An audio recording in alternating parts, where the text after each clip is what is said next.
안녕하세요. 쇼미더웨더 2021 사회를 맡은 양현모입니다. 2019년에 이어 2회째 진행되고 있는 쇼미더웨더. 올해는 재작년과 같은 찬반 토론이 아닌 일기예보 어떻게 해야 더 잘 활용할 수 있을까라는 열린 주제로 대회를 진행해 오고 있습니다.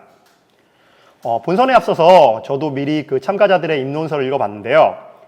다양한 시각을 풀어낸 각각의 입론서들을 보니 본선 토론이 참 치열하게 진행되겠구나 라는 생각이 들었습니다. 이런 기대에 부합하는 열띤 토론이 이루어지기 바라며 토론 프로세스에 대해서 설명해 드리겠습니다. 먼저 1번부터 참가자들은 약 3분간 자신의 주장을 발표하는 시간인 입안 시간을 갖게 됩니다. 참가자들은 클리커와 정면에 있는 발표 자료를 활용하여 발표를 진행해 주십시오. 4번 참가자까지 모든 발표가 끝나는 즉시 1분의 작전 시간이 주어집니다. 작전 시간 뒤에는 질의응답 시간이 주어지는데요. 이때는 4번 참가자부터 역순으로 나머지 참가자들에게 질문을 하게 됩니다. 질문자는 한 참가자에 대해서 최대 1분 동안 질문할 수 있고 답변자는 2분 동안 답변할 수 있습니다. 예를 들어 4번 참가자가 질문을 한다면 1에서 3번 참가자들에게 각각 1분씩 질문할 수 있고 1, 3번 참가자들은 4번 참가자에 대해 2분씩 답변을 할 수 있습니다. 1번 참가자가 질문을 마치고 나면 모든 참가자들이 질문을 마치고 나면 연이어 5분의 작전 시간이 주어집니다. 작전 시간 후에 최종 질의응답 시간이 주어지는데요. 이때는 1번 참가자부터 질문을 하고 하고 싶은 하는데 이전에는 모든 참가자에게 질문을 했다면 이때는 자유롭게 본인이 질문하고 싶은 참가자에게 질문을 하면 됩니다. 이때 질문과 답변 시간은 동일하게 질문 1분, 답변 2분이 주어지게 되겠습니다. 4번 참가자까지 질문을 마친 후에는 최종 발언을 진행합니다. 최종 발언은 입안과 동일하게 3분의 시간이 주어지며 구두로 진행됩니다. 마지막으로 정면에 보이는 하단의 타이머 사용법을 말씀드리겠습니다. 입안이랑 최후 발언 때는 1, 3번 참가자는 빨간색 타이머를 사용하시면 되고 2, 4번 참가자는 파란색 타이머를 사용하시면 됩니다. 질의응답 시에는 번호와 상관없이 질문은 빨간색, 답변은 파란색을 사용하시면 됩니다. 자, 그렇다면 본격적으로 쇼미더웨더 2021 본선 토론을 시작하겠습니다. 그러면 1번 강민주 참가자부터 발표를 시작해 주세요. 시간은 3분입니다. 안녕하세요. 강민주입니다. 나날이 높아져가는 국민들의 기상청에 대한 불신에 일기예보에 대한 신뢰도 또한 하락하며 일기예보 개편의 필요성이 대두되고 있습니다. 먼저 원활한 토론을 위해 저는 일기예보를 잘 활용한다를 정의하겠습니다. 일기예보는 공공재이기 때문에 효율성만을 증대시키는 것이 아니라 동시에 국민들의 만족감 역시 향상시켜야 할 것입니다. 따라서 저는 효율성 증대와 국민들의 만족감 향상을 개선 방향으로 설정하고 3가지 제안을 드리는데요. 그 제안에는 첫째, 기상청과 민간기업의 협업, 둘째, 기상청 산하의 정보 빅데이터 센터를 운영할 것, 그리고 셋째, 수치 제시를 넘어선 메시지를 전달하는 일기예보로의 개편이 있습니다. 첫째, 기상청과 민간기업과의 협업을 제안합니다. 행정안전부에서는 협업 이응터를 기획하여 공공기관과 민간기관이 협업하여 문제를 함께 해결해갈 수 있도록 협업을 장려하고 있습니다. 성공적인 협업 사례로는 해양수산부와 민간바다 낚시 예약앱이 협업하여 낚시 어선 출입항 신고 서비스를 자동화한 것이 있습니다. 구체적으로 일기예보와 관련지어 저는 기상청과 관광산업 간의 협업을 제안합니다. 우리가 여행할 때를 생각해보면 낯선 지역의 여행 일정을 세우기 위해 일기예보에 의존을 많이 합니다. 저는 이번 방학에 제주도로 여행을 갔었는데 3일 내내 비가 오는 바람에 바다에서 그렇게 원하던 바나나보트를 결국 타지 못했습니다. 따라서 기상청은 관광산업에 승선 체감 지수, 바다 낚시 지수, 바다 수영 지수 등의 일기예보 지수를 제공하고 관광산업은 기상청의 날씨에 따른 관광객의 수요 변화를 제공하는 방향으로 협업이 가능합니다. 이에 대한 기대 효과로는 기상정보를 활용하여 수익 모델을 창출할 수 있다는 것과 사업을 효과적으로 홍보할 수 있다는 것, 그리고 다양한 산업 간의 협업을 통해 미처 생각하지 못했던 일기예보의 수요처를 발굴할 수 있다는 것이 있습니다. 둘째, 기상청 산하의 기상정보 빅데이터 센터를 운영할 것을 제안합니다. 현재 기상청은 기상청 기상자료 개발 포털을 통해 기상정보를 제공하고는 있으나 빅데이터 활용하는 능력은 민간 기상 사업자인 K웨더 등만큼 적극적이지 않기에 기상청 산하의 기상정보 빅데이터 센터를 운영할 것을 제안합니다. 셋째, 기상청이 단순히 수치 제시를 넘어선 메시지를 전달하는 일기예보를 제공할 것을 제안합니다. 시민들은 기상청에게 자신들이 알기 어려운 기상 정보를 직접 해석하여 친절한 정보를 제공할 것을 기대합니다. 현재 기상청 날씨 알림이 앱의 경우 방대하고 자세한 기상 정보를 담고는 있으나 가시성이 떨어져 앱스토어 기준으로 날씨 카테고리에서 10위권 밖에 위치하고 있습니다. 따라서 다양한 형태의 위젯을 마련하여 방대한 정보보다는 가시성을 높이고 앱 내부에 국민들과의 대화 채널을 마련하는 것으로 기존 앱의 개편을 제안합니다. 여기서 입론 마치도록 하겠습니다. 네, 좋습니다. 자, 그러면 2번 발표자 이성환님 그 발표 시작해 주세요. 네, 일기예보의 효과적 활용에 대한 논제, 그 답은 기상병 헬스케어부터 시작합니다. 이미 보건기상은 새로운 트렌드로 자리 잡고 있습니다. 질환과 증상이 기상과 통계적 유의성을 가지고 있다는 연구 결과는 속속들이 나오고 있고, 불과 일주일 전인 9월 6일에는 220개의 보건의학회지가 사상 처음으로 기후와 관련된 공동 사설을 내기도 하였습니다. 간단하게 두 개의 국제학술지를 짚고 넘어가자면 현재까지 107개의 논문이 질환과 기상의 명확한 상관관계를 규명하고 있으며, 증상의 경우에도 4,500명을 대상으로 연구한 결과에서 일관성 있는 아주 밀접한 결과를 보여주었습니다. 의학계에 대한 관심도 높습니다. 네이처보다도 파급력이 높은 NEJM은 기후변화에 대한 건강 긴급 조치를 각국에 촉구하였습니다. 기상과 보건에 대한 관심, 근거, 그리고 그 필요성은 그 어느 때보다도 높은 편입니다. 대한민국 기상청도 보건기상지수 제공과 기상 데이터를 투명하게 공개하여 보건기상 증진에 앞장서고 있습니다. 그 영향은 결코 다른 나라에 비해 뒤처지지 않습니다. 세상의 관심, 절대적인 필요성, 그리고 대한민국의 역량까지 담보되었기에 저는 오늘 보건기상을 한 단계 격상시키고자 합니다. 바로 일기예보를 활용한 기상병 헬스케어 서비스입니다. 서비스 구축은 3단계로 진행됩니다. 1단계는 정보 수집 단계이며 대한민국 맞춤형 데이터를 개발하여 K보건기상의 키트를 구축할 것입니다. 이미 기상청은 보람의 병원, 그리고 2020년 11월에 하버드의대학 보건기상협력을 체결한 바 있으며 기존 연구를 참고한다면 그 개발 시간을 크게 단축시킬 수 있을 것으로 기대합니다. 2단계는 건강예보 확대 시행 단계입니다. 방송 채널과 연계하여 정보를 미리 접하기만 했다면 피할 수 있는 그런 회피 가능한 질병들을 예방할 것입니다. 독일과 일본에서는 신문, TV, 그리고 다양한 매체를 통해 이미 의료기상 예보를 시행하고 있기에 선례로 사용할 수 있습니다. 시범 단계에서는 기상청 날씨누리, 그리고 전기 간행물로 사전 사후 예보를 진행할 예정이며 실예보 단계에서는 지역 자치기관과 방송국과 연계하여 파급력을 확대할 것입니다. 마지막으로 3단계는 건강예보의 지역 특화 단계입니다. 이 단계에서는 혹시나 국민들이 회피하지 못했다 하더라도 이에 대한 적극적인 2차 대응을 지원할 것입니다. 협력부서로는 예보국, 기상서비스진흥국, 그리고 혁신행정 담당관이 필요합니다.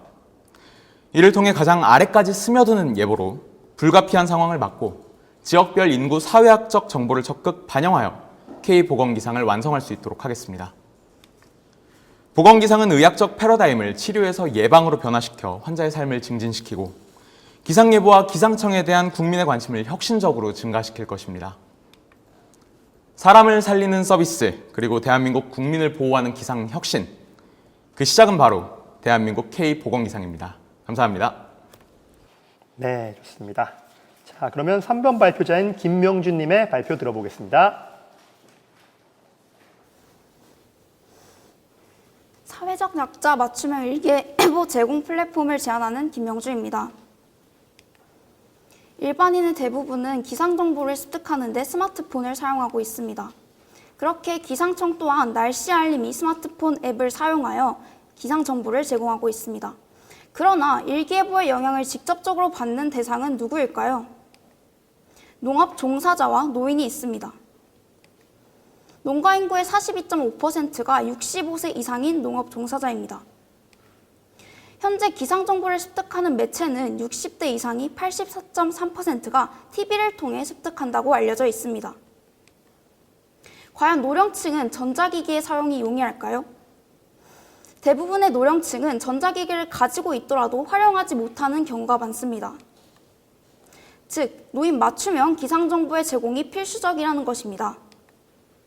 현재 기상정보를 측정해서 제공하는 단체는 국가기관에는 기상청과 농촌진흥청, 산림청 등이 있습니다.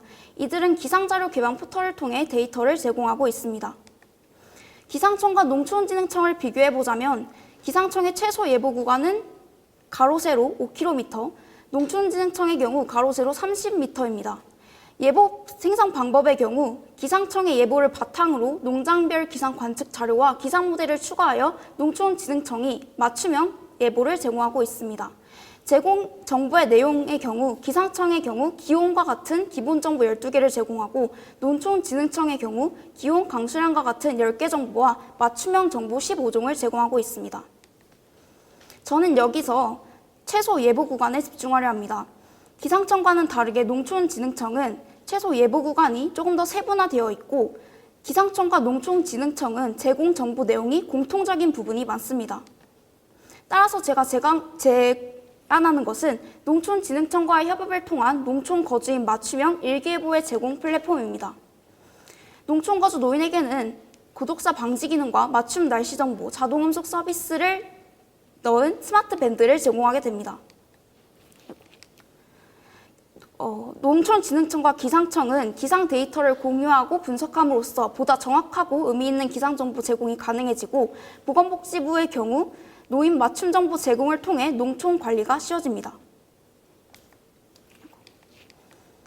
이 효과는 기상정보의 활용 가능성 증대와 농촌지역 농업 종사자와 독거노인의 통합적 관리, 농촌지역 개인작물의 용이한 관리 및 상생정신이 도모될 수 있으며 마지막으로는 기상청과 농촌진흥청 간 이해관계의 충돌을 방지할 수 있습니다.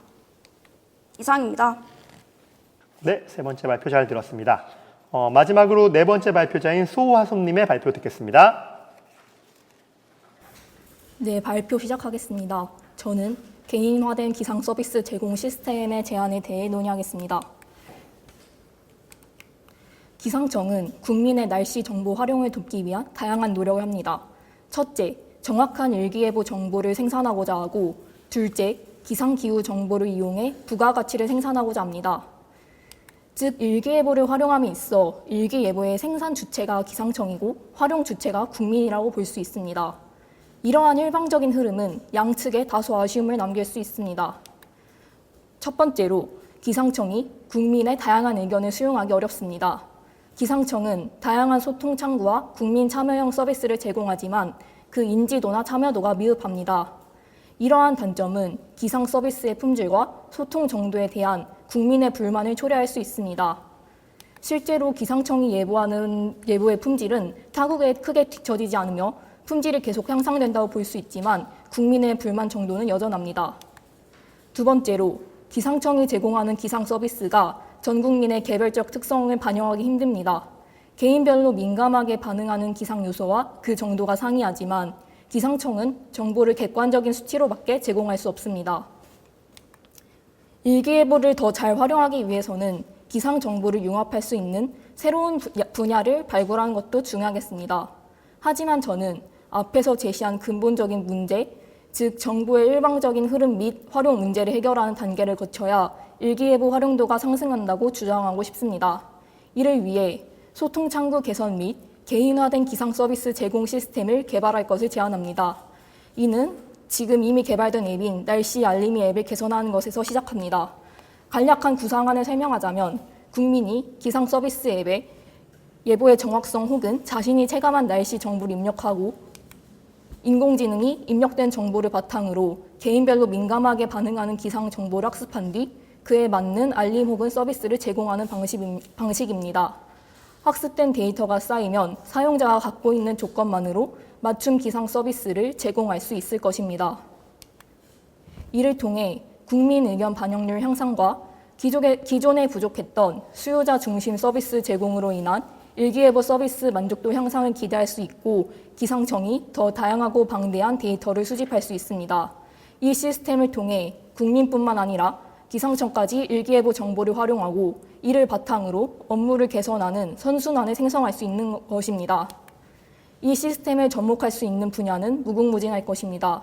개별 국민의 요구와 특성을 반영할 수 있는 기술이 선행되어야 국민이 만족하는 기상융합 서비스를 제공할 수 있을 것입니다. 이는 다시 말해 국민의 소망이자 기상청의 지향점일 것입니다. 감사합니다. 네, 네 분 다 그냥 3분을 딱 맞춰가지고 너무 잘 발표해 주셨습니다. 자, 그러면 질의응답에 들어가기 전에 1분간의 작전 타임을 갖도록 하겠습니다.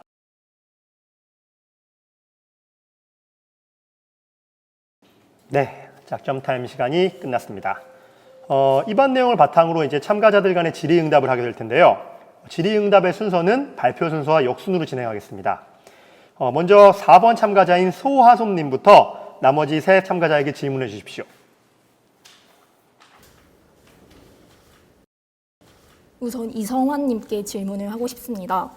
우선 발표 정말 재밌게 들었습니다. 근데 이제 입론서에서 써주신 것 중에 기상청이랑 보람의 병원이 보건 기상에 대해 공동 연구를 진행했다는 그런 기사가 있었는데요. 그 기사의 발표일이 2010년이었습니다. 혹시 그 이후로 추가적인 연구 결과가 나온 것이 있나요? 네, 답변 시작하겠습니다. 이제 보람의 병원하고 그 협약을 맺게 된 게 이제 기상청이 생활 기상 지수를 같이 이제 공표했을 때 공동 연구를 한 것으로 추정이 되고요.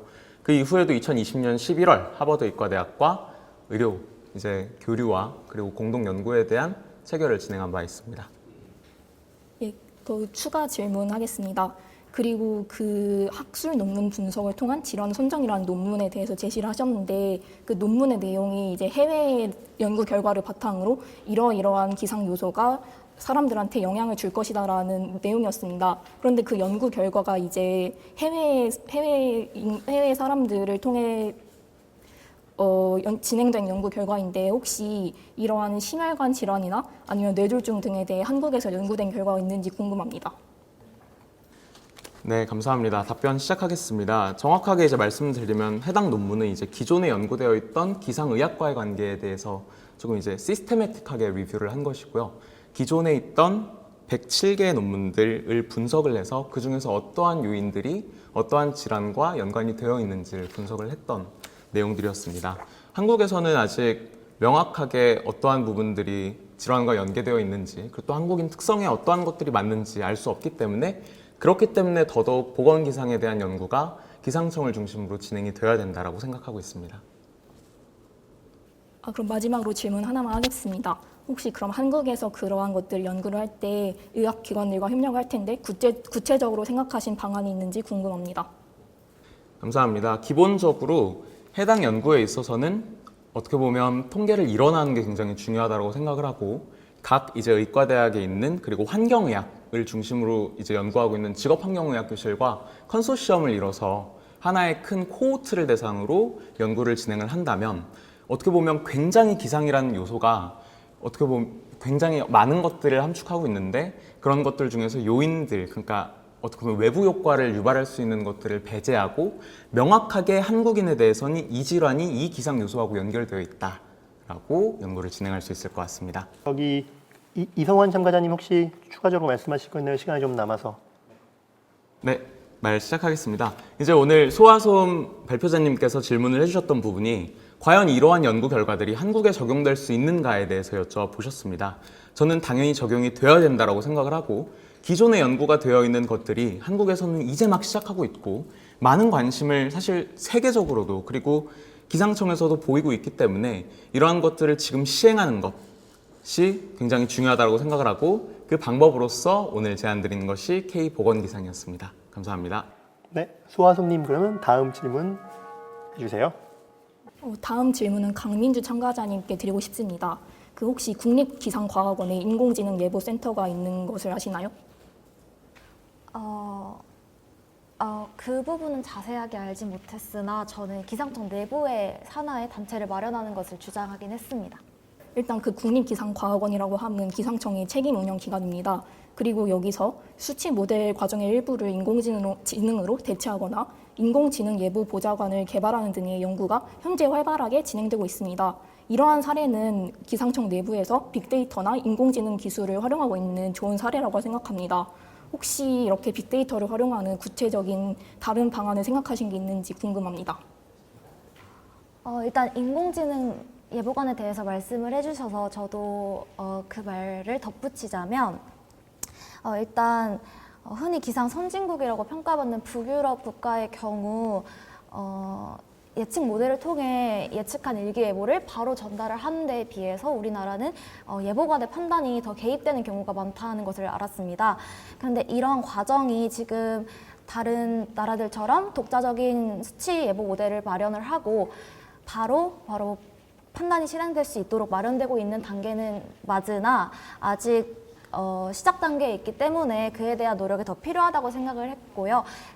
또 제가 추가적으로 기상청 산하에 이제 마련을 해야겠다라고 말씀드린 것은 이러한 노력은 기상 정보를 제공하는 것뿐만 아니라 이 모델을 통해서 끊임없이 실험하고 연구하고 반복하면서 결과를 내야 되기 때문에 이렇게 주장을 했습니다.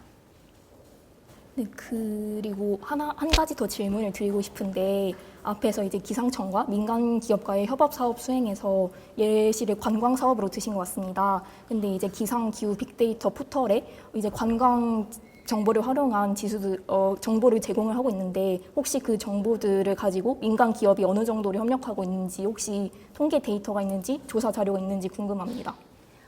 정확히 어떤 협력을 진행하고 있는지는 수치적으로 말씀드릴 수는 없지만 저는 그 행정안전부에서 진행하는 협업 이음터라는 사이트가 있는 것을 아는데 이러한 매체를 이용한다면 협업이 더 구체적으로 진행이 될 거라고 생각을 해서 말씀을 드리게 되었습니다. 네, 33초 정도 시간이 남았는데 더 발언하시겠어요? 답변 마무리하겠습니다. 네, 그러면 소아솜님 마지막 그 질문 김명준님께 해주세요.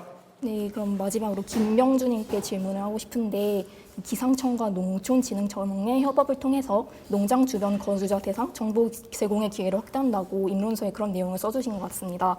근데 이미 그런 비슷한 사이트로 농업기상 365라는 사이트가 있는 것으로 아는데 혹시 이에 대해 조사하신 바가 있나요? 제가 거기에 대해서는 정확히 잘 모르겠지만 제가 말씀드린 것 같은 경우에는 그 기상 자동 관측 서비스, 관측 기구라는 그 AWS의 기구가 이제 농촌진흥청, 기상청 이게 기관별로 나누어서 설치가 되는 걸로 알고 있습니다.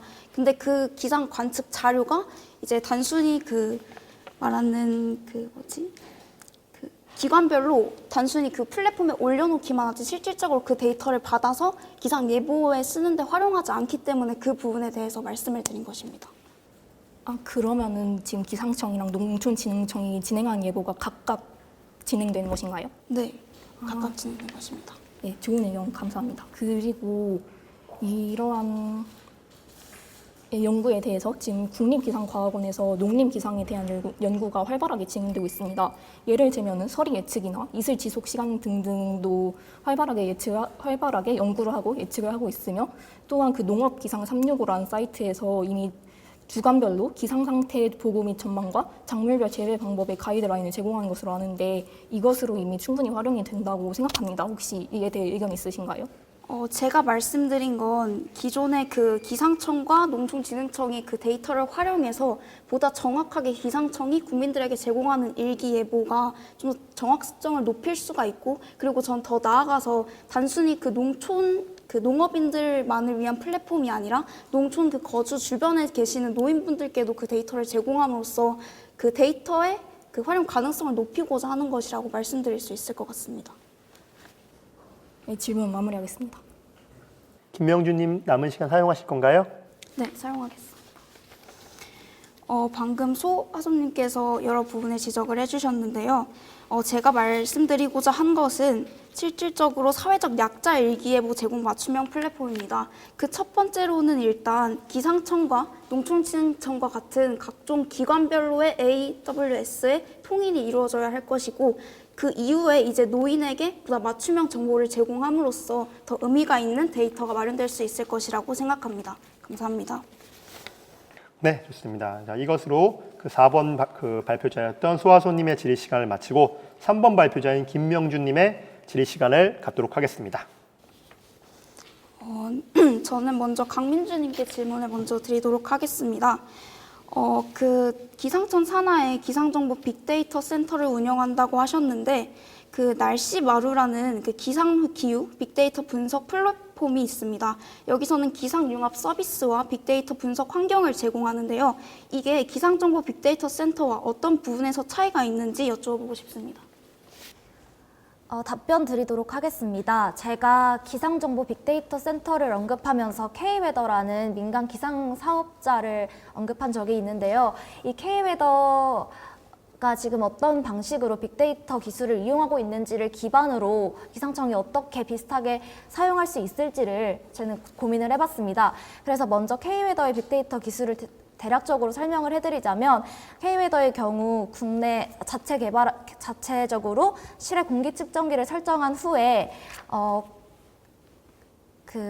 공기 청정이 필요한 구역에 그 빅데이터 기술을 사용해서 공기 측정망을 마련하고 이를 통해서 고객의 용도에 맞게 인공지능 알고리즘을 통해서 공기를 청정하기도 하고 환기 시기와 환기량을 조절하기도 합니다. 이처럼 기상청은 이를 바탕으로 나아갈 수 있는데요. 민간 기상 사업자인 K웨더의 경우에는 고객의 효율성을 위해서 기업의 비용을 감소시키고 이익을 늘리기 위해서 사용을 했다면 우리 기상청은 날씨라는 공공재를 이용해서 실내 공기 측정망을 설립할 수 있다고 생각합니다. 예를 들어서 학교나 어린이집 혹은 도서관 등과 같이 날씨에 취약하게 영향을 받는 곳이나 날씨에 영향을 많이 받는 곳에는 실내 공기질 측정망을 사용하거나 혹은 일기예보를 빅데이터를 사용해서 온도를 조절하거나 혹은 날씨를 미리 알려주는 것 같이 이런 식으로 빅데이터 기술을 사용할 수 있다고 제안을 드립니다. 그럼 두 번째 질문하도록 하겠습니다.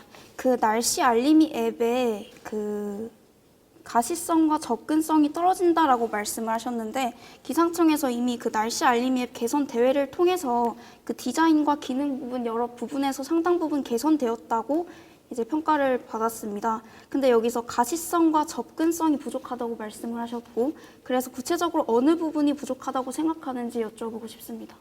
좀 구체적으로 말씀을 드리자면 저도 그 기상청 날씨 알림이 앱 개편 대회가 있는 것은 압니다. 그러나 현실적으로 앱스토어 기준으로 기상청 날씨 알림이 앱이 너무 밑에 위치하고 있는데 이는 다른 앱들과 비교해 봤을 때 다른 앱은 이제 다양한 위젯을 제공하는 데 반해서 기상청은 방대한 자료를 담으려고 하기 때문에 그런 점에서 차이가 난다고 생각합니다. 네, 여기까지 듣겠습니다. 네, 다음 질문해 주세요.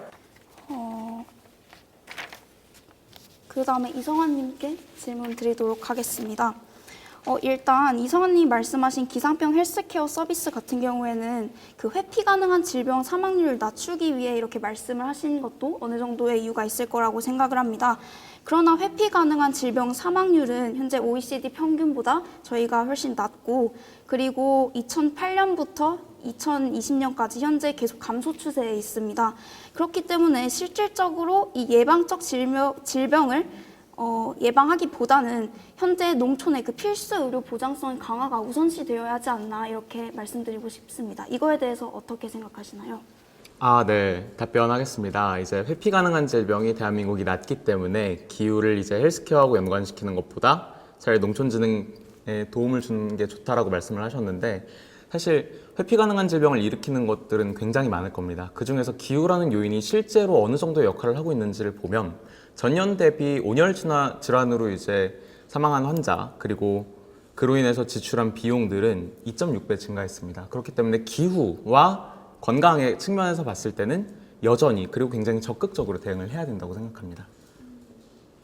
그럼 두 번째 질문하도록 하겠습니다. 그 현재 질병관리청에서는 온열 질환과 관련하여 응급실 감시 체계를 운영하고 있고 행정안전부에서도 관련 알림을 제공을 하고 있습니다. 그 입론서에 보시면 그 예시에 온열 질환 발생 가능성 높을 때 노인정을 통한 수액 공급을 지시한다 이렇게 말씀을 하셨는데 그렇다면 사실 이건 예방의 차원이 아닌 일어난 후에 네, 여기까지 질문하겠습니다. 네, 답변해 주세요. 네. 정확하게 짚어주셨습니다. 그래서 사실 2단계에서는 온열 질환 자체를 이제 막는 방향으로 가고 3단계에서 이제 지역 특화로 진행을 했을 때 당연히 온열 질환이라던가 아니면 기후로 인해서 발생하는 질병들이 각 지역별로 차이가 있을 수밖에 없습니다. 그리고 그러한 것들은 사실 장기적으로 변하기도 하지만 단기적으로 변할 때도 있죠. 그럴 때 과연 그 지역에 있는 의료기관들 또는 보건소와 같은 어떤 자치단체들, 의료기관들, 그리고 노인정과 같은 자치단체들이 그에 대해서 즉각적으로 항상 대응할 수 있는가에 대해서 우리는 고민을 해야 됩니다. 그리고 이를 위해서는 당연히 기후 데이터가 필요하고 그것들을 질환과 연계시킬 수 있는 연구들이 필요한 겁니다. 그를 통해서 이제 말씀하셨던 것과 같이 온열 질환이 발생했을 때 지역에서 적절하게 대응하는 것도 저는 이제 K보건기상의 일부라고 생각을 하고 있고, 두 번째는 정보를 미리 접하게 함으로써 그러한 질환들을 줄이는 것도 마찬가지로 K보건기상의 일부라고 생각을 하고 있습니다. 그런데 이제 당연히 예보를 하는 것이 지자체에 있어서의 대응, 그 행정적인 능력을 이제 가동해서 이제 대응하는 것보다는 쉽기 때문에 제가 이제 서비스에서 2단계에서는 회피 가능한 질병을 예방하겠다라고 말씀을 드렸고, 3단계에서는 그럼에도 불구하고 회피하지 못한 고령자나 농촌 그런 사회 소외계층에 대해서 적극적인 대응을 지시하겠다라고 말씀드렸습니다. 네, 그러면 마지막 그 소화손님께 질문해 주세요. 네, 소화손님께 질문 드리겠습니다. 그 기존 날씨 알림이 앱에 국민 그 소통 플랫폼을 추가한다고 말씀을 하셨는데요. 그 이미 앱에는 제안과 건의 등록이 가능한 형태로 되어 있고, 수치적인 문제 같은 경우에는 구글 플레이 사용자 평가와 같은 그런 것들이 있습니다. 그럼 이것들과의 차별성이 무엇이라고 생각하시는지 여쭤보고 싶습니다. 네, 답변 드리겠습니다. 우선 그 날씨 알림이 앱에 기존에 국민 제보 창이 있다고 말씀해 주셨는데 그것도 맞습니다. 하지만 제가 이제 PPT에도 자료를 첨부했었는데 그것에 이제 홍보 및 참여도가 굉장히 미흡합니다. 실제로 부산지방기상청장님의 청장님도 언급을 하셨고, 제가 항상 확인을 하는데 많은 날에는 한 3개 정도 올라오고 아예 올라오지 않는 날도 많았습니다. 그리고 그 창이 어디 있는지 보시면 날씨 알림이 앱을 킨 다음에 메뉴를 누르고 또 제보란을 누르고 그런 식으로 굉장히 많은 과정이 소요되는데요. 이러한 점에서 저는 접근성에 문제가 생긴다고 봅니다. 그렇기 때문에 그것과 차별성을 두어서 그냥 날씨를 확인할 때 바로 푸시 알림이나 알림창 등으로 설문조사를 할 수 있는 그런 기술을 사용하여서 하면은 기존과 접근성에서 차이가 날 것 같습니다. 그 다음 질문 드리도록 하겠습니다. 그 날씨 알림이 앱 개선 그 대회에서 직업별 그 체감 날씨가 이미 제시된 것으로 알고 있습니다. 그런데 지금까지 아직 앱에는 반영이 되지 않았습니다. 그 입론서에 보면 4가지의 조건을 바탕으로 이제 개별적인 맞춤형 기상 정보를 제공한다고 말씀을 하셨는데, 사실 이들에게 영향을 주는 그 부가적인 개별 요소가 너무 많기 때문에 데이터의 실질적인 확보가 어려울 것으로 예상이 되는데, 이에 대해서 어떻게 생각하시는지 여쭤보고 싶습니다. 네, 우선 제가 입론서에 적은 거는 그냥 예시였을 뿐이고 그 외에도 다양한 조건들이 있을 것 같습니다. 그것은 이제 앱을 사용할 때 초기 설정을 할 때 자신의 조건을 입력하는 것으로 걸러질 것 같고요. 그리고 제가 이제 저 PPT를 통해서 입론을 할 때 제시를 한 것은 이제 기존의 날씨를 제시를 할 때는 원래 수치로 제시를 하되 이제 사용자가 설문조사를 통해서 예를 들어서 27도 이상의 기온에서 일관적으로 덥다고 설문을 했으면은 그 다음에는 이제 날씨 알림이 앱에서 문장으로 오늘은 기온이 27도 이상인 날에 사용자가 더울 것으로 예상됨, 이런 식으로 정보를 제공할 수 있다고 말씀드리고 싶습니다. 질문하시겠어요? 마치겠습니다. 답변자는? 네, 저도 마치겠습니다. 네, 좋습니다. 자, 그러면 네, 저도 마치겠습니다. 2번 이성환님의 질의 시간 가지겠습니다. 네, 강민주님께 질문 드리겠습니다. 그 수치 제시를 넘어선 메시지에서 가시성과 접근성, 그 예시로 위젯을 드셨는데 사실 이 부분은 한 달 전에 이미 소비자가 건의를 했고 앱스토어에서 답변이 되어 있는 상태였습니다. 혹시 위젯 이외에 다른 것들로 가시성과 접근성을 높일 수 있는 방법에 대해서 고민해 보셨나요? 일단 좋은 지적 감사합니다. 저 같은 경우에는 일단 위젯 외에도 사실 저희가 핸드폰을 사용을 하다 보면은 핸드폰 내부에 자동적으로 깔려있는 날씨 앱들이 있습니다. 예를 들어서 삼성 날씨 앱의 경우 일본이 개발한 독자적인 모델이 깔려 있기도 하고 아이폰도 내부에 다른 앱이 깔려 있습니다. 저 같은 경우도 그런 앱을 다운받는 데에 번거로움이 있기도 하고 굳이 찾아보지 않으면 모르는 정보가 많기 때문에 애초에 핸드폰에 내재되어 있던 프로그램을 많이 사용하는데요. 그럼에도 불구하고 기상청 앱을 사용을 하려면 그에 따른 차별성이 있어야 한다고 생각합니다. 그 차별성으로는 역시 국민의 의견을 바로바로 반영할 수 있는 것이 기상청이다라는 것을 보여주면 될 것 같은데요. 다른 앱 같은 경우도 기상청에서 발표한 기상청의 일기예보를 바탕으로 앱을 구성하고 있는데 기상청 날씨 알림이 앱의 경우는 기상청에서 바로 발표를 하고 그를 바로 반영할 수 있기 때문에 국민들의 의견이 있을 시에 바로 반영할 수 있도록 그 방향으로 개선해 나가면 좋을 것 같습니다. 두 번째 질문 드리겠습니다. 지금 기상서비스진흥국에서는 특정 업무에 대해서 민간 위임 위탁을 진행하는 것을 또 주요 하나의 업무로 하고 있고 빅데이터 대회와 창업 지원을 이제 토대로 사실 민간이 이제 기상청이 하는 어떤 역할들을 위임받기를 원하고 있습니다. 특히 이제 아까 김명주 발표자님께서 말씀해 주셨던 것처럼 날씨마루 교육 같은 경우에도 민간이 이제 대신해 주기를 원하는 것으로 보이는데요. 특히 이제 날씨 알림이 앱을 중심으로 말씀을 하셨는데 잘 나가고 있는 원기 날씨 500만 이상 다운로드 그리고 말씀드렸던 K웨더 마찬가지로 사실은 기상청이 도움을 받아서 민간한테 위탁을 했는데 그게 문제가 된 이유는 무엇일까요? 답변 드리도록 하겠습니다. 아무래도 위탁을 해서 사업을 진행했다고 하더라도 기상청과 민간 기업 간의 차이는 분명히 있을 거라고 생각합니다. 예를 들어서 기상청은 국정감사나 비판 이런 책임감이 있는데 반해서 민간 사업자는 책임이 그에 떨어지기 때문에 사회적 약자나 혹은 기상 정보가 직접적으로 필요함에도 사업상의 효과가 없어서 대상이 되지 않는 부분 같은 경우에는 기상청이 주체적으로 나서서 해결을 해줘야 한다고 생각을 하기 때문에 이러한 부분에서는 기술력이 약간 떨어지더라도 저희가 기상청에서 계속 관심을 가지고 끌고 나가야 하는 주제라고 생각합니다. 마지막 질문하겠습니다. 기상서비스진흥국장을 토대로 한 공공 빅데이터 제공 책임관 제도가 있는데 기상정보 빅데이터 센터와 어떤 다른 점이 있을까요?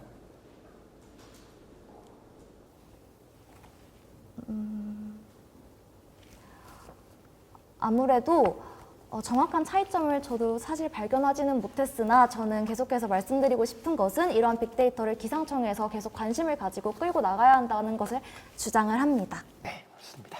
네, 다음 질의 시작해 주세요. 네, 다음은 수아소님께 질문 드리겠습니다. 지금도 애플리케이션 사용 현황이 떨어지고 있는데 설문조사 같은 거를 강제하고 팝업으로 만들면 더 불만족이 심화되고 사용률이 더 저하되지 않을까요? 네, 그래서 앱 초기 화면에 그것을 설문조사를 사용할 것인지를 선택을 하거나 아니면 다른 방안으로 꼭 모든 사용자의 정보를 받아들이는 것이 아니고 앱을 이제 개선하는 데 있어서 베타 테스터를 모집한 후에 베타 테스터들의 데이터를 활용하여 다른 사용자들한테 정보를 제공할 수 있을 것이라고 생각합니다. 네, 다음 질문 드리겠습니다. 날씨 알림 앱에 보면 이미 나의 정보에서 제안하고 건의를 진행할 수 있는데 이미 충분한 소통 창구가 마련이 된 것이 아닌가요? 아까 질문자님도 저한테 비슷한 질문을 하셨는데 역시 접근성이 떨어지기 때문에 실제 자신이 이제 의도해서 찾아보지 않으면은 접근하기가 굉장히 힘든 것 같습니다. 그러한 점을 개선하기 위해 제시한 방법입니다. 다음 질문입니다. 이제 기상청에서는 기상민원, 국민행복제안, 그리고 전자공청회와 정책 포럼, 자유토론 등 굉장히 많은 방향으로 국민이 사실 아이디어를 낼 수 있는 방법들을 운영하고 있습니다. 그렇다면 사실 이거는 앱을 개선하는 게 아니라 그냥 홍보만 추가적으로 진행하면 되는 게 아닐까요? 저의 방법이 앱의 홍보에만 사용되는 것이 아니냐는 질문이 맞나요? 이제 애플리케이션 개선보다는 그냥 홍보만의 문제다라고 생각이 듭니다. 저는 제가 이런 걸 제시한 이유는 물론 기상청 홈페이지에도 다양한 소통 창구가 마련되어 있습니다. 그런데 이제 저희가 열람할 수 있는 정책 토론 등의 홈페이지를 보면은 아주 무분별한 비난이나 아니면 불만을 갖고 있는 사용자가 반복적인 의견을 제시하는 것만 주로 볼 수 있었으며 또한 기상청 업무 정책 관련 문서에서 그 기상청이 사용하는 의견 반영 창구인 광화문 의견 반영 앱이나 그런 시스템에서도 국민의 참여율이 굉장히 저조하다는 의견이 있습니다. 예를 들면 1년에 받는 의견이 약 50개에 불과하다는 의견도 있었는데요. 이러한 점을 개선하기 위해 접근성을 개선하려고 제가 이런 의견을 낸 것입니다. 네. 마지막 질문 드리겠습니다. 개인화된 기상 서비스 제공 방법에서 이제 설문조사를 쓰시겠다고 말씀을 하셨는데 사실 보건의료 분야에서도 기상이라는 것이 단순히 하나의 요인이 아니라 굉장히 복잡계이기 때문에 설문조사가 그런 요인들의 영향성을 어떻게 보면 분리하거나 배제하기 어렵다고 생각합니다. 데이터의 객관성 확보를 어떻게 진행하실 예정이신가요? 그렇기 때문에 저는 최대한 그 집단의 의견을 받는 집단의 수를 늘리는 게 최선이라고 생각합니다. 그렇기 때문에 제가 최우선으로 제시한 것은 모든 사용자의 의견을 받는 것이었고, 그렇지 않으면 제가 아까도 말씀드렸듯이 베타 테스터를 최대한 많이 모집해서 의견을 받는 것도 최대한 데이터의 품질을 개선하는 방법이라고 생각합니다. 네, 더 의견 없습니다. 자, 그럼 네, 김명준님께 질문 드리겠습니다. 이제 전자기기를 이용하기 어렵기 때문에 이를 이제 고독사 밴드하고 연계를 하신다 했는데 사실 결국 문제가 전자기기 활용이 문제라면 이렇게 시간이 소요되고 비용이 소요되는 다른 트랙을 만드는 게 아니라 전자기기 사용에 대한 학습을 도와주는 게 맞는 게 아닌가요?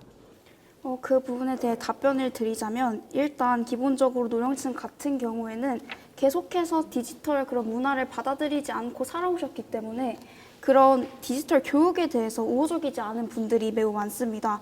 또한 그 노인의 현재 OECD 자살률 1위인데요. 그 관련 이유를 보면 각자의 생계 유지 재정적 문제가 강하게 나타나고 있습니다. 그렇기 때문에 단순 교육을 통해서 그 문제를 해결할 수 있다고 볼 수는 없을 것 같습니다. 네, 답변 드리겠습니다. 네, 이 부분에 대해서 추가 질문 드리겠습니다. 이제 TV의 보급률이 122% 그리고 보유율은 97% 추산되고 있고 스마트폰의 보유율은 95% 그리고 60세 이상에서도 80% 이상으로 추산이 되고 있습니다. 그리고 계속해서 늘어나고 있고요. 그럼 이런 부분은 사실 결국에는 전자기기를 사용하는 노년층이 증가하니까 학습의 효율이 앞으로도 계속해서 증대될 것을 뜻하는데 지속 가능하게 노년층 그리고 소외계층이 비용 효과적으로 기상에 대한 정보를 받기 위한 방법으로는 결국에는 학습이 적합하지 않을까요?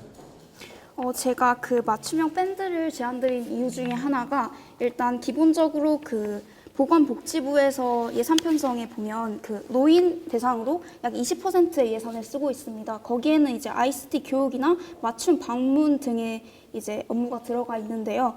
이제 저희 밴드를 활용하게 되면 기존의 ICT 교육이나 맞춤 방문과 같은 그런 업무들을 대체할 수 있기 때문에 그런 비용적 측면에서 인력을 감축하고 지자체 간의 예산을 확보하면 충분히 활용 가능한 방안이라고 생각을 합니다. 마지막으로 질문 드리겠습니다. 기상청에서도 농산물 생산성 예측 그리고 기상청 자료개발 포털을 통해서 농업기상 관측들을 잘 하고 있는데 이를 이제 농촌진흥청이랑 더 협업한다는 거는 과다 인정 아닐까요? 제가 말씀드린 건 일단 국가기관 같은 경우에는 행정이 각각의 업무가 물론 명확해야 되긴 하지만 그 국가기관별로 어떤 업무가 겹치게 되면 그 문제가 있다고 생각을 합니다. 그거는 과도한 예산을 낭비하는 거고 그렇기 때문에 이제 국가기관별로 각각의 일을 정해서 통합적으로 관리할 수 있는 그런 시스템이 필요하기 때문에 농촌진흥청과 기상청이 협업을 해서 데이터를 보다 활용 가능성 있게 만드는 것은 저는 필요하다고 생각을 하는 바입니다.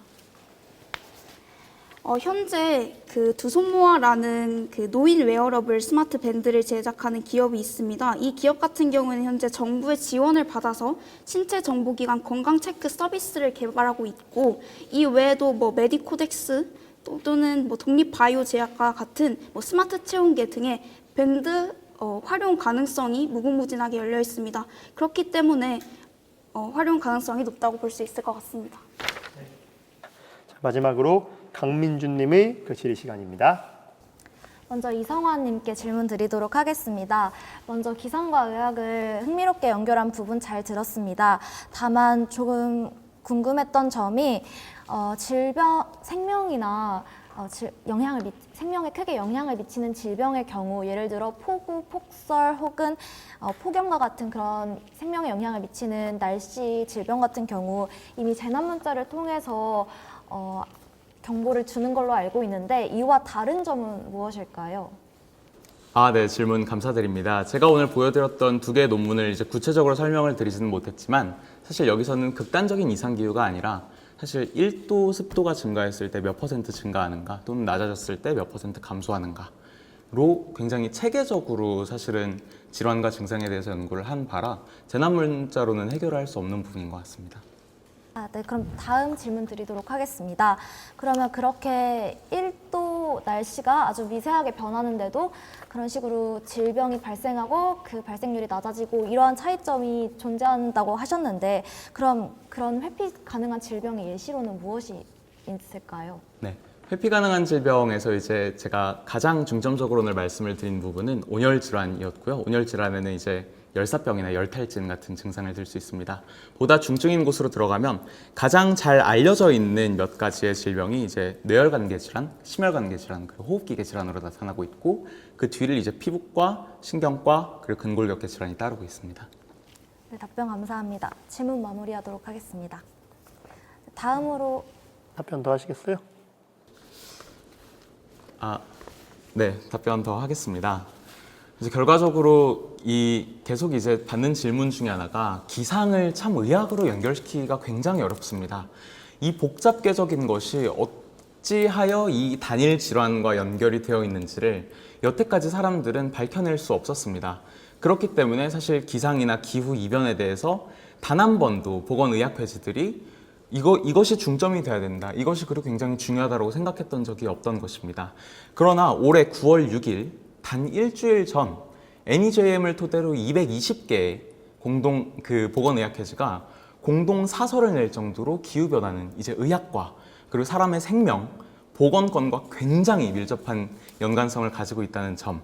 그렇기 때문에 분명히 부족한 부분들은 있겠지만 그럼에도 불구하고 이게 보건기상이라는 영역을 단순하게 어떤 다른 선택지로 미루고 또는 좀 차치하고 중요성을 이제 줄여서는 안 된다는 점을 꼭 말씀드리고 싶습니다. 네, 그러면 다음 질문해 주세요. 네, 다음으로는 소아손님께 질문 드리도록 하겠습니다.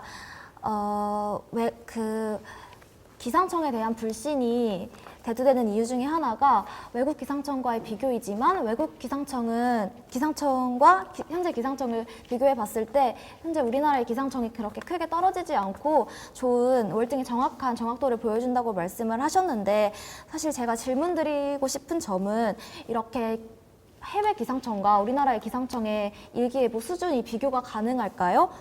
저 같은 경우에는 이제 지역마다 혹은 기후적인 특성이 있고 그래서 우리나라 같은 경우에는 고온 다습하고 사계절이 뚜렷한 만큼 일기예보를 하는데 어려움이 있다고 생각하는데 근데 이렇게 해외 기상청과 우리나라 기상청의 정확도를 비교할 수 있을 만한 척도가 있나 궁금합니다. 예, 답변 드리겠습니다. 일단 강민주님이 짚어주신 말씀이 제가 하고 싶은 말인데 우리나라는 이제 지리적인 환경상 기상 예측을 하기가 더 어려운 관계로 그럼에도 불구하고 기상청 문서 중에서 기상청의 기상 기술이 미국이나 일본 등 기상 선진국의 약 92%에서 95%에 달한다는 연구 결과를 낸 적이 있으니까 그런 것으로 봤을 때 우리나라의 조건이 불리함에도 불구하고 이런 정확도를 내는 것이 의미 있다고 생각합니다. 그러면 또 다르게 질문을 드리면 그렇게 사계절이 명확한 만큼 국민들이 날씨에 대한 궁금점이 많고 관심이 많은데 이에 따라서 체감도 바뀌는 것 아닐까요? 네, 답변하면 되나요? 우선 기상청에서는 해마다 국민 만족도 조사 보고서를 발간하고 있는데 그 보고서에 따르면은 국민의 기상 서비스 만족도는 항상 70% 후반 정도를 일정합니다. 그렇기 때문에 유의미한 결과는 없다고 생각합니다. 네, 소아손님 남은 시간 쓰시겠어요? 예, 추가 답변하겠습니다. 우선 강민주님이 아까 척도에 대해서도 짚어주셨는데 그런 예보를 평가하는 지수에 있어서는 ACC나 CSI, POD 같은 지수가 있습니다. 이제 보통은 이제 강수를 마침, 무강수를 마침, 혹은 무강수 예측을 틀림, 혹은 강수 예측을 맞음 이런 식의 4가지 요소를 통해서 평가를 하는 것인데요. 이러한 평가 지수에 있어서 물론 우리나라가 세계 1위는 아니지만 적어도 기상 선진국 반열에 들면서 미국이나 일본 등의 기상 선진국에 비해서 크게 낮은 수치를 보이고 있지 않습니다. 이러한 점을 말씀드리고 싶습니다. 답변 마무리하겠습니다. 네, 마지막으로 김명주님께 질문 드리도록 하겠습니다.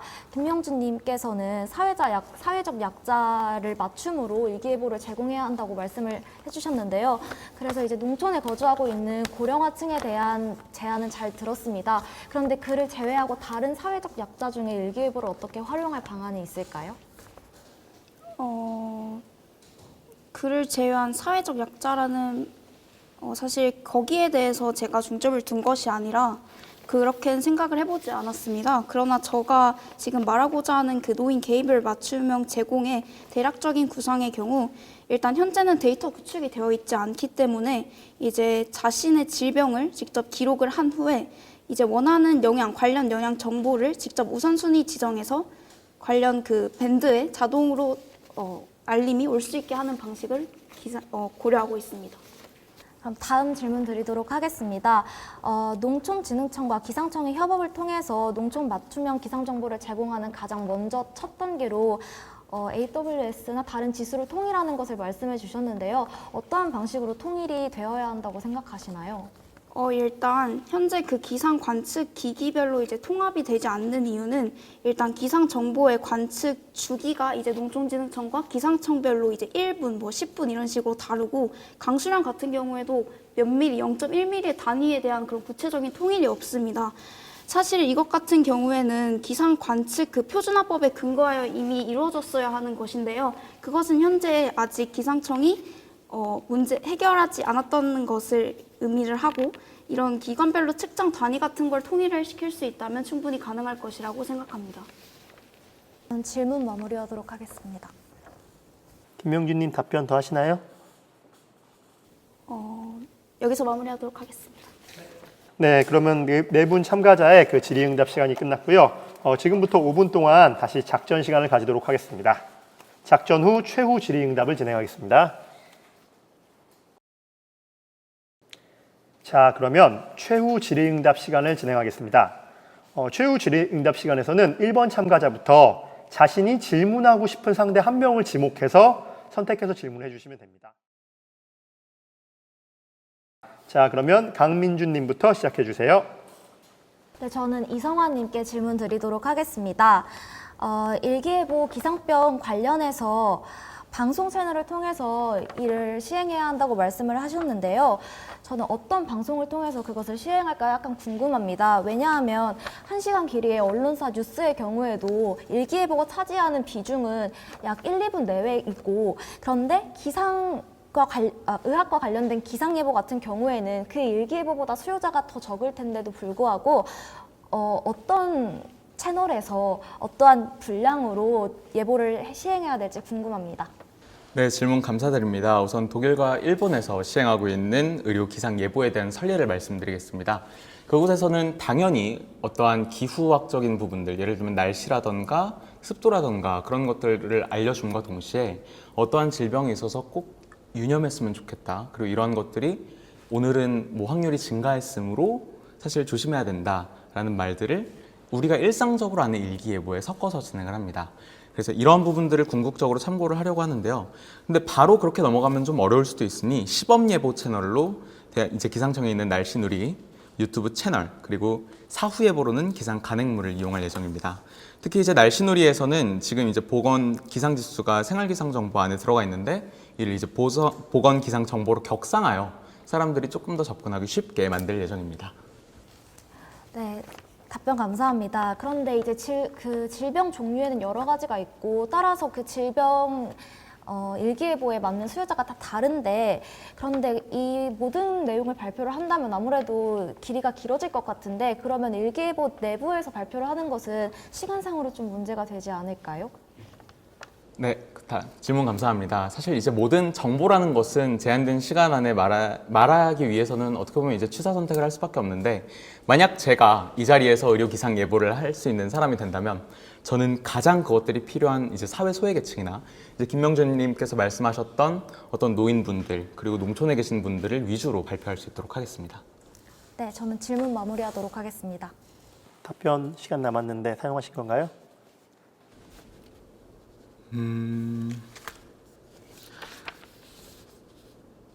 네, 추가 답변 드릴 수 있도록 하겠습니다.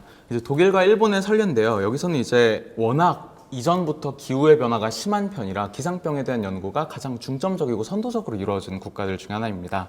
그래서 이 의학 예보를 함에 있어서도 사실 뭐 의사 아니면 어떤 뭐 지리학자 이렇게만 사실 중점이 박혀 있는 것이 아니라 가장 중심에 기상학자를 중심으로 물리학자, 의학자가 합동으로 질환을 분석하고 그러한 것들을 단기, 중기, 장기 그리고 단순하게 이런 예보의 매체가 아니라 TV, 신문 그리고 가용할 수 있는 모든 매체의 기상병에 대한 정보를 함께 공유하곤 합니다.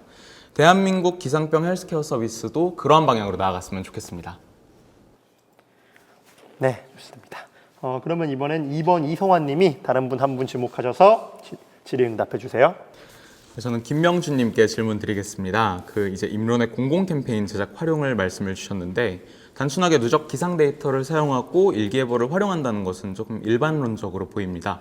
혹시 구체적으로 어떠한 것을 살릴 수 있다라고 생각하시나요? 저는 여기에서 생각했던 것이 그 노인을 대상으로 한 공공 캠페인의 경우 그 60 기상청의 홍보활동 그 전개를 위한 효과적인 매체로 대부분의 사람들이 TV를 선택하였습니다. 그래서 이제 공공 광고 같은 경우에는 TV를 통해 진행이 되니까 그 TV의 공익 광고를 말씀을 드리는데요.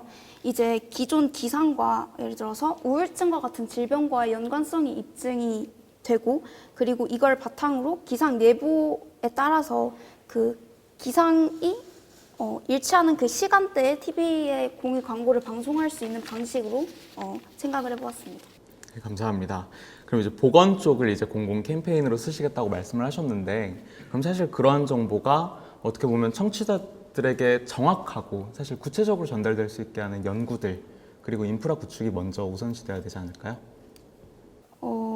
일단 저는 그거에 대해서는 사실 정확히 생각을 해보지 않아서 그거에 대해 말씀드릴 수는 없지만 기상청의 그 노인들을 대상으로 하는 그런 매체들이 TV가 가장 중요하다고 지금 현재 통계 결과에 나와 있고 이런 결과를 종합했을 때 말씀드린 것이지 그 부분에 대해서는 더 생각해 보도록 하겠습니다. 네. 다음 질문 드리겠습니다. 방지 밴드에 이제 일기예보를 실시간으로 제공할 수 있는 어떤 기기를 만든다면 결과적으로 그거는 스마트 기기화되고 학습이 필요한 기존 매체와 별반 다르지 않지 않나요? 제가 말씀드린 것 중에 하나가 제가 말씀드린 그 밴드 같은 경우에는 노인들을 위해서 이게 음성 인식 기능이 적용되어 있습니다. 그렇기 때문에 정말 단순한 조작 말고는 할 필요가 없고 이제 이와 동시에 그 노인분들을 위해서 이제 맞춤형으로 제작이 되어 있기 때문에 보다 쉽게 사용할 수 있을 것이라고 예상이 됩니다. 네, 감사합니다. 이제 음성 인식 기능을 말씀을 하셨는데 그러면 마찬가지로 기존의 기기들도 가지고 있는데 그것을 꼭 고독사 방지 밴드에 넣어야만 하는 이유가 있을까요? 그 이유를 말씀을 드리자면 일단 웨어러블 기기 같은 경우에는 생체 리듬을 직접 측정할 수 있는 장치가 내장이 되어 있습니다. 그렇기 때문에 현재 문제가 되고 있는 고독사와 같은 문제를 이제 관련 기관에서 보다 쉽게 해결을 할 수가 있고 그리고 일반 기존 밴드와는 다른 점이 노인에게 맞춤형으로 제작이 되기 때문에 이런 점들이 다른 점이라고 말씀을 드릴 수 있을 것 같습니다. 네, 마지막 질문 드리겠습니다. 고독사와 생체 리듬 간에 어떤 관계가 있죠? 일단 당연히 고독사를 하시게 되면 이제 생체 리듬이 잡히지 않게 되고 이는 관련 데이터망에 그분의 네, 여기까지 듣겠습니다. 자, 그러면 이번에는 김명준 님이 한 분 지적하셔서 질의응답 진행해 주세요. 저는 이성환 님께 질문 드리도록 하겠습니다. 일단 이 기상 정보의 제공으로 이제 예방을 하신다고 하셨는데 이것은 분명히 선례가 있어야 된다고 생각을 합니다. 아까 말씀하셨던 것처럼 독일과 일본이 이걸 이미 시행을 하셨다고 했는데 이게 수치적으로 과연 예방이 가능하다는 수치적 근거가 있는지 알려주셨으면 합니다.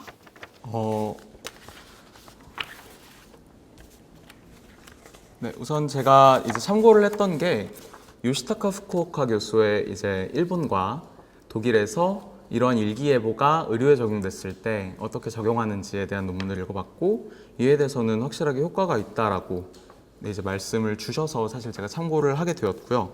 그리고 무엇보다 선례로서 작용하는 게 단순하게 기상 예보에 그치는 것이 아니라 연구 선례에서 결국에는 만약 이러한 기상병들이 기후의 어떤 부분하고 맞닿아 있다면 너무 직관적으로 만약에 그것을 피하고 또는 그 요인을 제거하는 것만으로 기상병이 나아질 수 있다라는 논리로 이어질 수 있다 생각합니다. 그 일본에 제가 추가 질문 드리겠습니다. 일본 그 선례를 보면은 제공 형태가 뭐 날씨와 관련한 관절염 위험이 높습니다. 날씨에 적합한 활동을 계획하십시오라고 이런 식으로밖에 제공이 되지 않습니다. 근데 그거에 대해서 이런 정보를 제공하면 당연히 그 사람들은 이걸 받아들이고 이에 알맞은 활동을 계획할 것이다라고 말씀하시는 건 조금 근거가 부족하지 않나 말씀을 드립니다.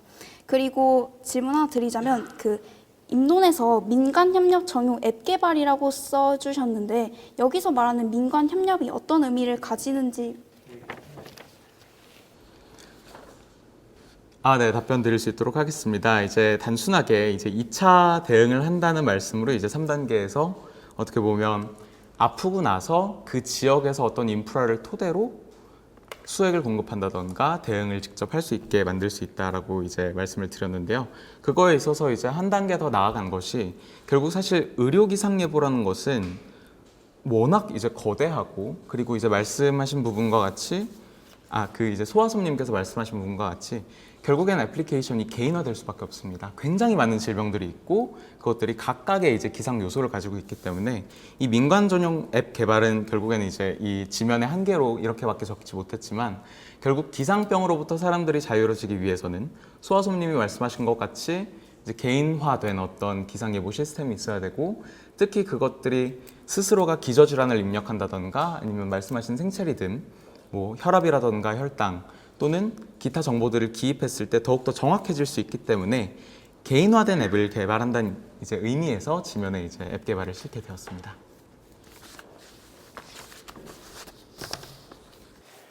그러면 마지막으로 소아솜님이 한 분 지목하셔서 질문해 주세요. 저는 일단 강민주님께 질문을 드리고 싶은데요. 입론서 중에서 국민들은 기상청으로부터 방대한 기상 정보에 대한 해석을 기대한다고 하셨는데 정확히 이에 대해 구체적으로 생각하신 게 무엇인지 궁금합니다. 답변 드리도록 하겠습니다. 방대한 기상 정보보다는 그에 대한 해석을 원한다고 말씀을 드렸는데요. 왜냐하면 일단 기상청 같은 경우는 다양한 기상 전문가들이 모인 집단이기도 하고 많은 기술과 투자가 들어간 만큼 방대한 정보들이 나옵니다. 예를 들어서 그날의 기온뿐만 아니라 습도라든지 강수량 혹은 일반인들이 이해하기 어려운 위도나 경도에 따른 일기예보 변화까지도 당연히 모두 발표는 하고 있습니다. 기상청 날씨 알림이 앱에서도 그것을 확인하실 수가 있고요. 하지만 저희 같은 일반인들은 그것을 공부하지 않고서는 모든 것을 아는 것은 어렵고 또한 실생활 속에서는 그러한 26도, 27도, 이 1도의 차이보다는 그것을 체감하면서 어떻게 느끼느냐. 예를 들어서 불쾌지수라든지 아까 제가 말씀드렸던 실생활에 사용할 수 있는 바다 수영 지수 혹은 바다 낚시 지수 이런 것들이 더욱 요구가 되고 있다고 생각합니다. 따라서 저는 기상청이 많은 정보를 더욱 개발하려고 힘쓰기보다는 사람들에게 그러한 메시지를 전달할 수 있는 방향으로 나아가야 한다고 주장했던 것입니다. 네, 답변 감사합니다. 그리고 아까 기상정보 빅데이터 센터 운영에 대해서 얘기하시면서 날씨 서비스 사기업인 K웨더처럼 기상청도 이러한 것을 응용해서 실내 공기 측정망을 구축하거나 뭐 학교 등등 그런 곳에 구축을 하는 것을 기상청이 해야 된다고 말씀을 하신 것 같은데 우선 기상산업박람회라는 게 항상 열리고 있습니다. 그리고 거기서 이미 이런 실내 공기 측정망 그리고 이걸 학교에 활용한 아이디어가 여러 번 제시됐고요. 그리고 그런데 이러한 내용들은 이제 사기업에 배당을 해서 사기업이 더 성장을 할 수 있도록 기상청은 지원만 해주는 역할을 해야 된다고 생각하는데 그건 어떻게 생각하시나요? 일단 저도 그것에 대해서 전반적으로 동의는 합니다만 만약에 그렇게 한다면 기업 같은 경우는 아무래도 이익을 따지기 때문에 돈이 되는 곳에 더 많은 기술을 투자할 것입니다. 하지만 반면 학교나 같은 공공시설이나 혹은 노인들이 머무는 취약계층 시설 같은 경우에는 그만큼의 투자가 많이 안 들어갈 거라고 생각을 합니다. 그래서 저는 아까도 말씀드렸다시피 이러한 기간에 꼭 기술을 사용할 수 있도록 기상청에서 관심을 가지고 그 단체 내부에다가 그 기상정보 빅데이터 센터 등을 운영해야 한다고 주장을 합니다. 예, 질문 마무리하겠습니다. 답변하시겠어요? 저도 답변 마무리하도록 하겠습니다. 네, 이것으로 그 4명의 토론자들의 그 최후 질의응답 시간이 마무리되었고요. 자, 그럼 마지막으로 그 각 참가자들의 최종 발언 시간을 가지겠습니다. 처음에 시작할 때는 이제 1번부터 했으니까 그 마지막 최종 발언은 4번 참가자부터 3분씩 그 우리 내용 정리해서 최종 발언해 주시면 되겠습니다. 자, 그러면 4번 소화솜님부터 시작해 주세요. 최후 발언 시작하겠습니다. 날씨 정보는 국민이 다양하게 활용할 수 있는 유용한 자원입니다. 이 토론대회에서 여러 참가자분들이 훌륭하게 말씀해 주셨듯이 의료나 사회나 산업 등 다양한 분야에 날씨 정보를 적용할 수 있습니다. 그렇기 때문에 기상청이 다양한 날씨 정보를 정확하고 신속하게 생산하려는 노력을 하는 것은 매우 중요합니다. 그것을 실행하기 위해서 기상청은 국민의 의견과 반응을 청취하려는 다양한 노력을 하고 있습니다. 실제로 기상청에서는 매년 조사기관에 의뢰하여 국민의 만족도를 조사한 보고서를 받고 있고 매년 발표되는 업무 계획에서는 이를 바탕으로 정책을 고안한 것을 확인할 수 있습니다. 또한 자체평가 실시 시에는 국민의 그 정책 만족도를 가점으로 부과하기도 합니다. 기상에 관심이 많은 사람이자 한 명의 국민으로서 이 자료들을 보면 다양한 생각이 듭니다. 한편으로는 기상청이 국민 만족을 위해 열심히 일하고 있다는 것에 감동을 받으면서도 한편으로는 그 적용 방식에 어느 정도 한계가 있다는 생각이 듭니다. 왜냐하면 그 의견 청취가 명확하게 이루어지지 않고 있기 때문입니다. 제가 다시금 강조하고 싶은 것은 여러분이 제시해 주신 것처럼 다양한 활용 방안이 있으나 앞에서 제시한 근본적인 문제, 즉 정보의 일방적인 흐름 및 활용 문제를 해결하는 단계를 거쳐야 일기예보 활용도가 상승한다고 주장하고 싶습니다.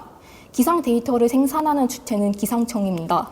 기상청 단위에서 어느 정도 개선과 혁신이 이루어져야 데이터의 발굴 및 공유 그리고 활용도가 높아지고 여러분이 제시해 주신 좋은 방법들을 더 잘 사용할 수 있을 것 같습니다.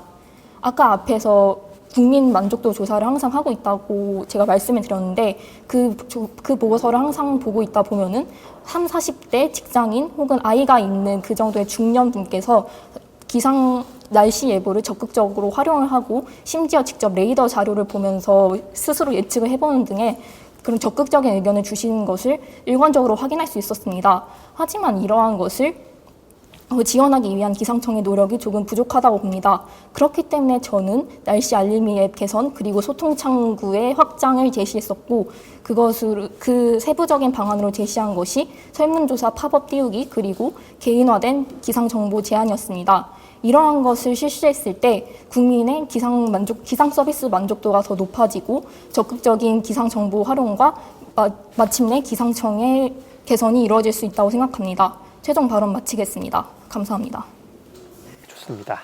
자, 그럼 3번 발표자인 김명준님 최종 발언해 주세요.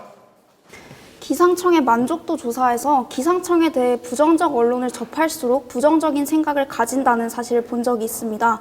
그만큼 여론은 쉽게 휘둘릴 수 있는 매우 많은 변수가 존재한 것입니다. 이제 기상청이 집중해야 할 것은 기상청의 일기예보 활용 정보 제공과 이에 대한 홍보입니다. 요즘은 스마트폰을 활용하는 첨단 시대다. 맞습니다. 젊은 세대들은 그렇습니다. 그러나 시대의 패러다임에만 초점을 맞추고 정부의 실질적인 필요 대상과 방식을 고려하지 못한다면 그것은 일반 기업과 다를 바가 없습니다. 그렇기 때문에 저희는 일기예보에 실질적인 영향을 받고 또 제공받아야 할 대상이 누구인지 명확히 해야 합니다. 그 대상은 농작물로 생계를 유지하는 농업인과 기상에 따른 대응 능력이 떨어지는 노인입니다. 그렇기 때문에 일기예보의 영향을 직접적으로 받는 농업인과 그들과 함께 거주하는 노인들에게 일기예보를 맞춤형으로 제공하는 플랫폼은 매우 중요합니다. 농촌진흥청은 맞춤형 기상 측정 서비스를 2027년까지 29시군에서 155시군으로 확대한다고 합니다. 이는 결국 기상 자동 관측 시스템의 추가를 의미하고 통합적 관리가 없는 데이터는 예산 낭비일 수밖에 없습니다. 관계 기관과의 협력 논의에 있어서 각 기관과의 업무의 이해도가 떨어져 협력에 어려움을 겪을 수는 있지만 기상청이라는 기관은 여러 국가 기관과 소통, 긴밀한 협력이 필수적이기에 피할 수 없는 과정이라고 생각합니다.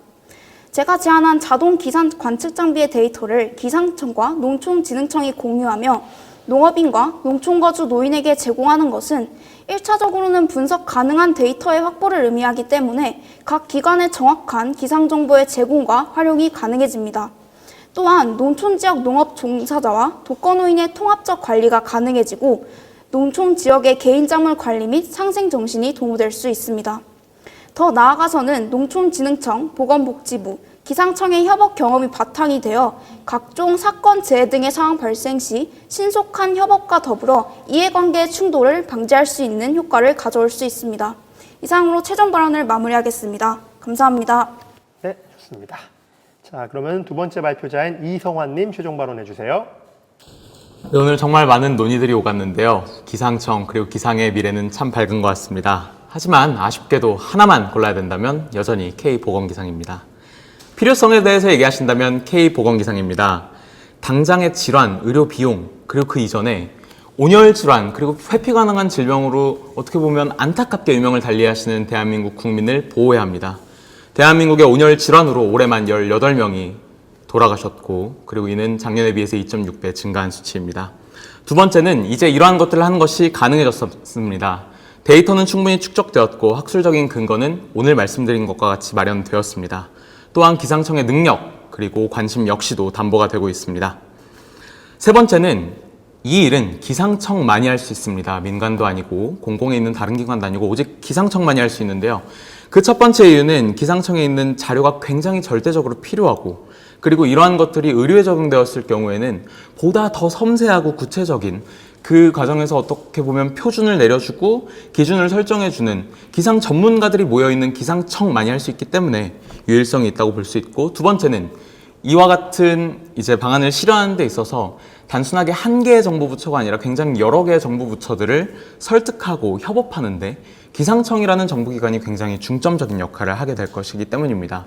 그리고 무엇보다 오늘 토론은 결국에는 방안을 마련하고 이에 대한 구체성까지도 검증을 받는 만큼 제가 오늘 말씀드린 연구 선례들, 그리고 기상청이 기존에 했던 보건기관과의 연계 선례, 기상 예보에 대한 선례, 그리고 심지어는 어떠한 협력 부서가 필요한지에 대해까지 물론 얕지만 그에 대해서도 철저하게 고민을 했던 부분은 결국 오늘 K보건기상을 결국 기상청이 좀 중점적인 이제로 끌고 갈 수 있지 않을까라는 기대를 하게 합니다. 그래서 다시 3단계를 말씀드리면 첫 번째는 이제 기상청에서 대한민국 맞춤형 정보를 수립하는 거였고요. 두 번째는 이러한 정보들을 바탕으로 건강 예보를 시행합니다. 그리고 마지막으로는 이렇게 확대된 건강 예보들을 바탕으로 지역사회에 있는 데이터를 반대로 끌어내고 이를 통해서 지역 특화적인 K보건기상을 완성시키는 것입니다. 오늘 세 분의 토론자분들과 같이 얘기를 하게 되었는데요. 사실 K보건기상은 우리 모두가 고민하고 있는 것들을 부분적으로 다 담고 있습니다. 강민주 토론자님께서 말씀하신 수치 제시를 넘어선 메시지를 K보건기상은 제시하고 있고, 이제 김명주 토론자님께서 말씀하신 사회적 약자 보호 그리고 공공 캠페인에 있어서의 컨텐츠를 만들고 있습니다. 그리고 소화섭님께서 말씀하신 소통의 영역에 있어서도 보건기상, 국민을 직접 챙기는 소통은 괄목할 만할 것입니다. 우리가 미세먼지 지수를 처음엔 보지 않았지만 지금은 너무 당연하게 보는 것처럼 보건기상 정보 그리고 의료 기상 예보를 우리가 매일매일 볼 수 있는 그날이 오기를 희망합니다. 감사합니다. 네, 좋습니다. 자, 마지막으로 강민주님께서 최종 발언 해주시겠습니다. 마지막 마무리 발언 시작하도록 하겠습니다. 앞서 입론에서 말씀드렸다시피 국민들의 기상청에 대한 불신이 기상청의 기술적인 결함이 아닌 협업과 소통의 부재에서 비롯되었다고 생각합니다. 따라서 저는 기상청이 협업과 소통을 통해서 일기예보를 어떻게 개선해 나가야 되는지를 말씀드렸습니다. 가장 먼저 기상청과 민간 기업 혹은 관광산업 간의 협업을 주장을 했습니다. 현재 기상청은 다양한 실생활 지수인 일기예보 지수를 제공하고 있는데 이를 가장 직접적으로 활용할 수 있는 분야는 관광산업이기 때문에 이를 주장을 했습니다. 또한 이 협업에는 많은 이점이 있는데요. 기상 정보를 활용해서 수익 모델을 창출할 수 있다는 것도 이점이고, 또 협업 위음터라는 공간을 통해서는 사업을 효과적으로 홍보할 수 있다는 이점도 있습니다. 그리고 무엇보다 다양화와 세분화가 일어난 현대사회에서 그리고 다양한 산업 간의 협업을 통해서 미처 생각하지 못했던 일기예보의 수요처를 발굴한다면 더 잘 활용할 수 있는 방안이 아닐까 싶습니다. 또한 저는 기상청 산하에 기상정보 빅데이터 센터를 두어야 하는 것을 주장을 했는데요. 다른 참가자분들께서 말씀을 해주신 것처럼 외부에는 날씨 정보를 기업 운영에 이용하는 이른바 날씨 경영이 사례가 많이 있습니다. 하지만 기상청은 공공의 이익을 우선시하는 공공재인 반면 민간 사업자의 경우 사적인 이익을 우선할 우려가 있기 때문에 우리 기상청에서 내부 단체를 마련해서 지속적으로 관심을 가져야 한다고 생각을 했습니다. 또한 현재 산발적인 일기예보에 대한 통제가 어느 정도 부족하기도 합니다. 예를 들어 포탈별로 하루에 일기예보가 다른 것을 확인하실 수가 있는데요. 단순히 하루에 일기예보만 달라도 이렇게 혼란이 찾아오는데 빅데이터를 활용해서 결과값을 냈는데 그 결과가 중구난방이면 더욱 혼란이 많이 빚어질 것 같습니다. 따라서 협업을 통해서 기상청 단위의 발표 체계가 필요하다고 주장을 합니다. 마지막으로 현대사회에서 날씨는 사람의 감정에까지 영향을 미치고 있습니다. 따라서 기상청은 단순히 수치 제시를 넘어서 메시지를 전달할 수 있는 방향으로 개선해 나가야 할 것입니다. 따라서 아까 제가 말씀드렸다시피 기존 앱을 기상청 날씨 알림이라는 기존 앱의 개편을 요구합니다. 기상청의 약점은 어찌 보면 사람들의 낮은 신뢰도일 것입니다. 하지만 이런 약점을 기상청 내부의 기술적인 결함이 아니라 협업과 소통의 부재에서 비롯되었다는 것을 우리가 인지를 하고 다양한 분야의 전문가들과 협업을 하고 또한 국민들 간의 소통을 통해서 일기예보를 더욱 잘 활용할 수 있는 방안으로 개선해 나가야 한다고 주장합니다. 감사합니다. 네, 네 분 토론자 여러분 모두 고생 많으셨습니다. 이상으로 쇼미더웨더 2021 본선 토론을 종료하겠습니다. 감사합니다.